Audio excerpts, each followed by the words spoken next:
ஒரு ஊரில் ஒரு பயணி ஒருத்தன் இருந்தான். அந்த இளைஞனுக்கு பார்த்தீங்கன்னா பயணம் பண்ணுறது ரொம்ப பிடித்தமான விஷயம். அவன் பயணம் பண்ணி கண்டுபிடிக்கிறது தங்கமோ வைரமோ கிடையாதுங்க. அதற்கு பதிலாக அவன் பல இடங்களுக்கு பயணம் செஞ்சு பல பேர்கிட்ட இருந்து அவங்களுடைய அறிவையும் ஞானத்தையும் கலெக்ட் பண்ணிக்கிட்டு இருந்தான். அவங்ககிட்ட பார்த்தீங்கன்னா சின்னதாக ஒரு நோட்டு புத்தகம் வச்சுருந்தான். அந்த புத்தகத்தில் யார் யாரெல்லாம் மீட் பண்ணுறானோ எல்லாருக்கிட்ட இருந்தும் என்னென்ன கற்றுக்கிட்டான்னு சொல்லிட்டு எழுதி வச்சுருப்பான். இப்படியே அவனுடைய கிராமத்திலிருந்து பல கிராமங்களுக்கு அவன் பயணமாக போய்கிட்டு இருந்தான். ஒரு சமயம் அப்படி பயணம் மேற்கொள்ளும் போது ஆற்றங்கரை ஓரமாக ஒரு சின்ன கிராமத்தை பார்க்குறான். அந்த கிராமத்தை பார்த்த உடனே சரி அங்கே போயிட்டு மக்கள் எப்படி வாழ்கிறாங்க அதை பார்க்கலாம் அப்படின்னு சொல்லிட்டு அங்கே போகிறான். இவருடைய முக்கியமான நோக்கம் என்ன பார்த்தீங்கன்னா, வாழ்க்கையில் எத்தனையோ பிரச்சனைகள் வருது. பல பேர் பார்த்தீங்கன்னா நிறைய கனவு காணுவாங்க, அதை அடைய முடியாமல் ரொம்ப வருத்தத்தில் இருப்பாங்க. இன்னும் ஒரு சில பேரெல்லாம் காதல் தோல்வியினால் வாடி இருப்பாங்க. இந்த மாதிரி வாழ்க்கையில் பலவிதமான கஷ்டங்கள் ஒவ்வொருத்தருக்கும் வந்துக்கிட்டு இருக்கும். இந்த கஷ்டங்கள்லேருந்து விடுபடுறது எப்படி அப்படிங்கிறது தான் இந்த இளைஞனோட முக்கியமான தேடலாக இருந்துச்சு. இப்போ இந்த இளைஞன் அந்த ஆற்றங்கரை ஓரம் இருக்கிற அந்த கிராமத்துக்கு போகிறான். அது ஒரு மீனவ கிராமம். அந்த ஆற்றுல இருக்கிற மீனை பிடிச்சு அதை விற்று தான் அவங்க பிழைப்பு நடத்திக்கிட்டு இருந்தாங்க. அங்கே இருக்கிற வீடுகள்லாம் பார்த்திங்கன்னா ரொம்ப எளிமையான வீடுகள் தான். ஆனால் மக்கள் ரொம்ப மகிழ்ச்சியாக இருந்தாங்க. சின்ன சின்ன குழந்தைகளெல்லாம் காலில் செருப்பு கூட போடாமல் நிறைய இடங்களில் ஓடி ஓடி விளையாடிக்கிட்டு இருந்தாங்க. அங்கே இருக்கிற பெண்களெல்லாம் சிரிச்சுக்கிட்டே வேலை செஞ்சுக்கிட்டு இருந்தாங்க. இந்த பக்கம் பார்த்திங்கன்னா நிறைய ஆண்கள் அவங்களும் சிரிச்சுக்கிட்டு மீன் பிடிக்கிற தொழிலை பண்ணிக்கிட்டு இருந்தாங்க. இதை பார்த்த அந்த இளைஞனுக்கு ரொம்ப ஆச்சரியம். இது எப்படி இந்த இடத்துல அவ்வளோ ஒன்றும் பிரம்மாண்டமாக இல்லை, அப்படி இருக்கும்போதும் இந்த ஏழ்மையான சூழ்நிலையில் எப்படி மக்கள் மகிழ்ச்சியாக இருக்காங்க, இதை கேட்டே ஆகணுமே அப்படின்னு சொல்லிட்டு ஒரு படகுல ஒரு வயதான மனிதர் ஒருத்தர் இருக்கிறாரு. அந்த மனிதர்கிட்ட போய் இந்த இளைஞன் கேட்குறான். அவர்கிட்ட போயிட்டு, ஐயா எனக்கு ஒரு சந்தேகம். இங்கே பார்த்தீங்கன்னா அந்த அளவுக்கு ஒன்றும் வசதிகள்லாம் இல்லை, ஆனாலும் எப்படி நீங்கள் மகிழ்ச்சியாக இருக்கீங்க, என்ன காரணம் சொல்ல முடியுமா அப்படின்னு சொல்லிட்டு கேட்குறான். அதுக்கு அந்த மீனவர் சொல்கிறாரு, அட நீ வேறப்பா, எனக்கு என்ன கவலை, இங்கே பாரு இன்றைக்கி காலையில் கூட நான் மீன் பிடிக்கிறதுக்காக போனேன், இவ்வளோ மீன் சிக்கிருக்கு பாரு அப்படின்னு சொல்லிட்டு ஒரு சின்ன கூடையிலிருந்து அந்த மீன்களை எடுத்து காட்டுறாரு. அதை பார்த்த உடனே இளைஞனுக்கு ரொம்ப ஆச்சரியம். அந்த மீன்கள் ரொம்ப பெரிய பெரிய மீன்கள்லாம் கிடையாது, அதே மாதிரி அளவுலுமே ரொம்ப கம்மியான மீன்கள் தான். இது எப்படிங்க பார்த்தோம், ஒரு வேளைக்கு தான் சமைக்க முடியும், இதுவே உங்களுக்கு போதுமா அப்படின்னு சொல்லிட்டு கேட்குறான். அதுக்கு அந்த மனிதர் சொல்கிறாரு, இதில் என்னப்பா இருக்குது, எனக்கு இப்போதைக்கு சாப்பிட்றதுக்கு மீன்கள் கிடச்சிருச்சு. அதுக்கப்புறம் பார்த்தீங்கன்னா காலையில் எழும்போது சூரியனை பார்த்துக்கிட்டே எழுறேன், அதே மாதிரி சாயங்கால நேரத்தில் நட்சத்திரங்களை பார்த்துக்கிட்டே தூங்குறேன், இதை விட எனக்கு வாழ்க்கையில் வேறு என்னப்பா வேணும் அப்படின்னு சொல்லிட்டு கேட்குறான். ஆனாலுமே இந்த இளைஞனுக்கு அவர் சொல்கிற பதிலை ஏற்க முடியல. மறுபடியும் கேள்வி கேட்டுக்கிட்டே இருக்கான். அதுக்கு அந்த மீனவர் கடைசியாக ஒன்று சொல்கிறாரு, இங்கே பாருப்பா, நீனுடைய வாழ்க்கையில் ஒன்று மட்டும் ஞாபகம் வச்சுக்க, உங்கள்கிட்ட என்ன இல்லை அப்படின்னு சொல்லிட்டு அதை நினச்சி ஃபீல் பண்ணிக்கிட்டு இருக்கிறத விட உங்கள்கிட்ட என்ன இருக்குது அப்படின்னு சொல்லிட்டு அதை நினச்சி மகிழ்ச்சியாக இருந்தீங்கன்னா கண்டிப்பாக வாழ்க்கை ரொம்ப மகிழ்ச்சியாக இருக்கும் அப்படின்னு சொல்லிட்டு சொல்கிறாரு. இவர் கடைசியாக சொன்ன அந்த விஷயங்களை அந்த இளைஞன் அவருடைய நோட்டில் எழுதி வச்சுக்கிறான். அப்படியே நடந்து பக்கத்தில் இருக்கிற இன்னொரு கிராமத்துக்கு போகிறான். அந்த கிராமத்தில் பார்த்தீங்கன்னா ஒரு கொல்லுப்பற்றக்காரர் அங்கே இருக்கிற இரும்பை வச்சு அவருடைய சுத்தியிலெல்லாம் அடிச்சுக்கிட்டு இருக்கிறாரு. அப்படியே நெருப்பு பொறி அங்கங்கே பறந்துக்கிட்டு இருக்குது. அவருக்கு பின்னாடி பார்த்தீங்கன்னா பாதி எரிஞ்ச நிலையில் ஒரு சின்ன பில்டிங் ஒன்று இருக்குது. அங்கே இருக்கிற சுவர்கள்லாம் இடிஞ்சு விழுந்து கிடக்கு. அதை பார்த்து இந்த இளைஞனுக்கு ரொம்ப ஆச்சரியம். என்னது இது, இதை பார்க்குறதுக்கு அவருடைய ஒர்க் ஷாப் மாதிரி இருக்குது, இது எப்படி இடிஞ்சிச்சின்னு தெரியலையே அப்படின்னு சொல்லிட்டு அந்த கொல்லுப்பற்றக்காரர்கிட்ட, ஐயா அங்கே என்ன நடந்துச்சு அப்படின்னு சொல்லிட்டு விசாரிக்கிறான். அதுக்கு அவர் சிரிச்சுக்கிட்டே சொல்கிறாரு, அது ஒன்றும் இல்லைப்பா, போன வாரம் ஒரு சின்ன ஃபயர் ஆக்சிடெண்ட் ஒன்று ஆகிடுச்சு, அதனால் என்னுடைய ஒர்க் ஷாப் முழுவதுமே எரிஞ்சு போயிடுச்சு, அதை தான் நான் இப்போ புனரமைச்சிக்கிட்டு இருக்கேன் அப்படின்னு சொல்லிட்டு சொல்கிறாரு. இதை கேட்ட உடனே இளைஞனுக்கு இன்னும் ஷாக் ஆகிடுச்சு. அது எப்படிங்க ஐயா, உங்களுடைய தொழில் செய்கிற அந்த இடமே எரிஞ்சு போயிடுச்சு, அப்படி இருக்கும்போது எப்படி உங்களால் சிரிக்க முடியுது அப்படின்னு சொல்லிட்டு கேட்குறான். அதுக்கு அந்த மனிதர் சொல்கிறாரு, அட இதில் என்னப்பா இருக்குது, இதுக்கு முன்னாடி ஒரு முறை நான் வெறும் ஓலை குடிசை வச்சுக்கிட்டு அதில் தான் இந்த வேலையெல்லாம் செஞ்சுக்கிட்டு இருந்தேன். அப்போ ஒரு சமயம் அந்த ஓலை குடிசை முழுவதுமே பற்றி எரிஞ்சிருச்சு. நான் அதுக்கப்புறமா தான் கற்கள் பயன்படுத்தி இந்த பில்டிங் கட்டினேன். இப்போ இந்த பில்டிங்கும் ஸ்ட்ராங்காக இல்லை, அதனால தான் மறுபடியும் ஃபயர் ஆக்சிடெண்ட்டில் எல்லாமே விழுந்துடுச்சு.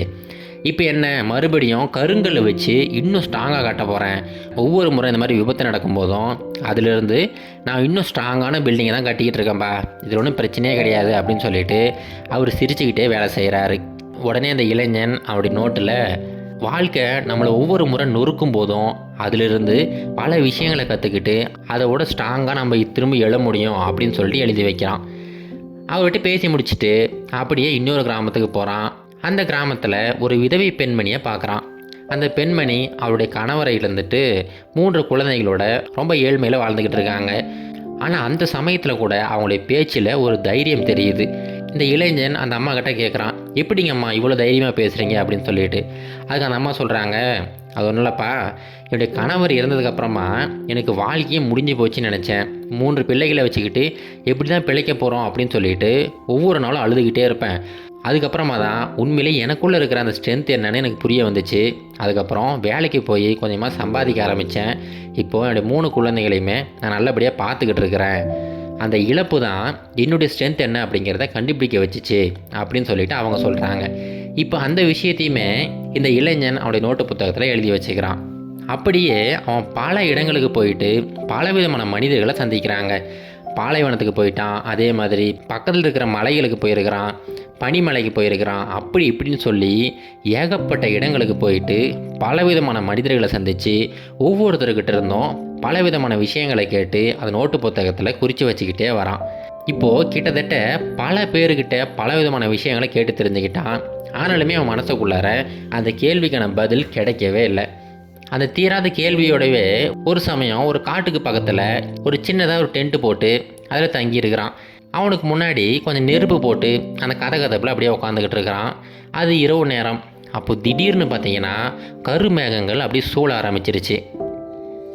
அடுத்த ஒரு சில நிமிடங்களில் ரொம்ப கடுமையான மழைப்பொழிவு ஏற்பட ஆரம்பிச்சிருச்சு. அந்த மழைப்பொழிவுலேருந்து தப்பிக்கிறதுக்காக அந்த டென்ட்டுள்ளே போகிறான். ஆனால் அடிக்கிற காற்றுல அவனுடைய டென்ட்டெல்லாம் அப்படியே பிச்சுக்கிட்டு போயிடுச்சு. இப்போது என்ன பண்ணுறதுனே தெரியல அவனுக்கு. அவனுடைய கையில் இருக்கிற அந்த நோட்டு புத்தகத்தை எப்படியாவது காப்பாற்றணுமே அப்படின்னு சொல்லிட்டு அந்த நோட்டு புத்தகத்தை அப்படியே கட்டி பிடிச்சிக்கிட்டு தரையை பார்த்த மாதிரி அப்படியே உட்காந்துக்கிட்டு இருக்கிறான். ஆனாலுமே அந்த மழை எல்லா பக்கங்கள்லேருந்தும் அடிச்சுக்கிட்டு இருக்கு. அந்த மழை காரணமாக அவனுடைய நோட்டு புத்தகம் கொஞ்சம் கொஞ்சமாக நனைய ஆரம்பிச்சிருச்சு. தண்ணீர் கொஞ்சம் கொஞ்சமாக அந்த நோட்டு புத்தகத்தில் போக ஆரம்பிச்சிருச்சு. இதனால் இவன் எழுதி வச்சுருந்த அந்த இங்கெல்லாம் கொஞ்சம் கொஞ்சமாக ஊற ஆரம்பிச்சிருச்சு. அவன் கண்ணு முன்னாடி அவன் எழுதி வச்சுருந்த ஒவ்வொரு விஷயங்களும் அப்படியே மழை நீரில் கரைஞ்சி போகிறத பார்த்துக்கிட்டு இருக்கிறான். அவனுக்கு ரொம்ப கடுமையான அழுகை வந்துருச்சு. ஏன்னா பல வருடங்களாக பல மனிதர்களை சந்தித்து அந்த நோட்டு புத்தகத்தை தயார் பண்ணி வச்சுருந்தான். பல பேருக்கிட்ட இருந்து அவனுக்கு கிடைச்ச அந்த அறிவு எல்லாத்தையுமே அதில் தான் எழுதி வச்சுருந்தான். ஆனால் இப்போ எல்லாமே போயிடுச்சு. இப்போது வானத்தை நோக்கி ரொம்ப சத்தமாக கத்திக்கிட்டு இருக்கிறான், கடவுளே எனக்கு மட்டும் ஏன் இப்படி? பல பேருக்கிட்ட இருந்து அந்த ஞானத்தை வாங்கினேன், ஆனால் அதை என்னால் பத்திரப்படுத்த முடியலையே, ஏன் எனக்கு மட்டும் இப்படி நடக்குது அப்படின்னு சொல்லிட்டு ரொம்ப சத்தமாக கத்த ஆரம்பிச்சிட்டான். அந்த சமயம் திடீர்னு ஒரு வெளிச்சம் கண்ணுக்கு படுது. என்னன்னு அண்ணாந்து பார்க்குறான். அங்கே பக்கத்தில் ஒரு துறவி ஒருத்தர் கையில் லாந்தர் விளக்கோட நின்றுக்கிட்டு இருக்கிறாரு. அந்த விளக்கு வெளிச்சத்தில் இந்த இளைஞனை பார்த்து கேட்குறாரு, என்னப்பா ஏன் என்னாச்சு அப்படின்னு சொல்லிட்டு விசாரிக்கிறாரு. அந்த இளைஞன் நடந்ததெல்லாம் அப்படி சொல்லிக்கிட்டு இருக்கிறான். உடனே அந்த துறவி சரி வாப்பா அப்படின்னு சொல்லிட்டு அந்த இளைஞனை கூப்பிட்டுக்கிட்டு பக்கத்தில் இருக்கிற ஒரு சின்ன குகைக்கு கூட்டிகிட்டு போகிறாரு. அந்த குகைக்குள்ளே உட்காந்துக்கிட்டு அந்த இளைஞன் எல்லா விஷயத்தையும் சொல்லி முடிக்கிறான். அப்போ அந்த துறவி சொல்கிறாரு, இங்கே பாருப்பா, நீ இப்போ தான் ஒரு முக்கியமான விஷயத்தை கற்றுக்கணும். நீ இவ்வளோ நாள் கற்றுக்கிட்ட விஷயங்கள் எல்லாமே அது நோட்டு புத்தகத்தில் கிடையாதுப்பா, அது எல்லாமே உனக்குள்ளே இருக்குது. அது நோட்டு புத்தகம் அழிஞ்சு போனால் கூட நீ கற்றுக்கிட்ட ஞானம் எல்லாமே உனக்குள்ளே இருக்குது, அதை நீ புரிஞ்சிக்க அப்படின்னு சொல்லிட்டு அவன் வாழ்க்கையோட தேடலாக நினச்சிக்கிட்ட அந்த கேள்விக்கு ஒரு முக்கியமான பதிலை அந்த துறவி சொல்கிறாரு. அப்போ தான் அந்த இளைஞனுக்கு புரியுது, இவ்வளோ நாட்களாக பல பேரை சந்தித்து பலவிதமான அறிவுகளை அவனுக்குள்ளே வச்சுருக்கிறான். ஆனால் அந்த நோட்டு புத்தகம் காணாமல் போன உடனே வாழ்க்கையை முடிஞ்சிட்ட மாதிரி ஃபீல் பண்ண ஆரம்பித்தான். அப்போ தான் அந்த இளைஞனுக்கே புரியுது, ஒவ்வொருத்தரோட வாழ்க்கையிலையும் இந்த மாதிரி சூழ்நிலைகள் தான் ஏற்படும். தற்காலிகமாக அந்த இழப்புகளை தாண்டி உண்மையான விஷயம் என்னங்கிறத கண்டுபிடிச்சோம்னா கண்டிப்பாக எல்லாருமே வாழ்க்கையோட உண்மைகளை கற்றுக்கலாம் அப்படின்னு சொல்லிட்டு அந்த இளைஞனுக்கு புரிஞ்சிருச்சு. அந்த இளைஞன் மறுபடியும் கிளம்பி அவனுடைய கிராமத்துக்கு போகிறான். அங்கே எல்லாருமே அந்த இளைஞனை வரவேற்கிறாங்க. எல்லோரும் கேட்குறாங்க, என்னப்பா அவனுடைய அறிவு தேடல் எப்படி போய்கிட்டு இருக்குது, என்னெல்லாம் கற்றுக்கிட்ட சொல்லு அப்படின்னு சொல்லிட்டு எல்லாரும் கேட்டுக்கிட்டு இருக்கிறாங்க. இப்போ அந்த இளைஞன் அவங்ககிட்ட அந்த நோட்டு புத்தகம் இல்லை, ஆனாலுமே அவன் கற்றுக்கிட்ட எல்லா விஷயங்களையுமே அவங்ககிட்ட சொல்கிறான். முதல் விஷயம் அந்த மீனவர்கிட்டேருந்து கற்றுக்கிட்டது. நம்மக்கிட்ட என்ன இல்லை அப்படிங்கிறத நினச்சி வருத்தப்படுறதை விட என்ன இருக்கோ அதை நினச்சி மகிழ்ச்சியாக இருக்கலாம். இரண்டாவது அந்த கொள்ளுப்பற்றக்காரர்கிட்ட இருந்து அவர் பார்த்தீங்கன்னா ஒவ்வொரு முறை வாழ்க்கை அவரை சோதிக்கும் போதும் அதிலிருந்து என்ன கற்றுக்கலான்னு சொல்லிட்டு கற்றுக்கிட்டு அதன் மூலமாக அவருடைய வாழ்க்கையை மேம்படுத்திக்கிட்டு இருக்கிறாரு. மூன்றாவது அந்த விதவை பெண்மணிக்கிட்ட இருந்து அவங்க பார்த்தீங்கன்னா அந்த இழப்புங்கிறது ரொம்ப பெரிய இழப்பு தான். ஆனால் அந்த இழப்பு மூலமாக தான் அவங்களுக்குள்ளே இருக்கிற அந்த ஸ்ட்ரென்த்தை கண்டுபிடிக்கிறாங்க. 4வது அந்த துறவி தான் உண்மையிலேயே அந்த இழப்புகள் அப்படிங்கிறது தற்காலிகமானது அப்படிங்கிறத சொல்லி கொடுக்குறாரு. இந்த மாதிரி அந்த இளைஞன் கண்டுபிடிச்ச எல்லா விஷயங்களையுமே அந்த மக்கள்கிட்ட பகிர்ந்துக்கிறான்.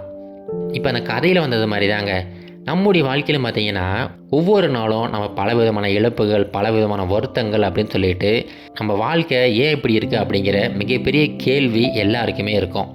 அந்த கேள்விக்கான பதில் இந்த கதையில் வந்த அந்த 4 பேர்கிட்ட இருந்து ரொம்ப சுலபமாக நம்ம தெரிஞ்சுக்கலாம். இது கரேஜ் டு மோட்டிவேஷன் கதைகள்.